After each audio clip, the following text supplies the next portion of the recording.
program is an exciting program, and many of the people who've been through the MOT program always talk about the high impact, high energy that the program has. We work to nurture robust and resilient people with a very special focus on the youth of South Africa.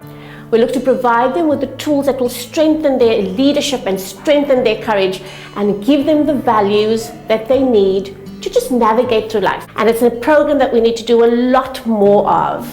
Our youth need us. Our youth need this intervention, and they need a program that's going to help build some mental health and mental stability. We have to encourage them to really look at how they live, what they say yes to, what they say no to. So the values of MOT, the courage to care, the courage to live, and the courage to say no, are becoming more and more important. We have to do more of what we're doing. So with your support and your help, we'll know that we'll reach more and more lives.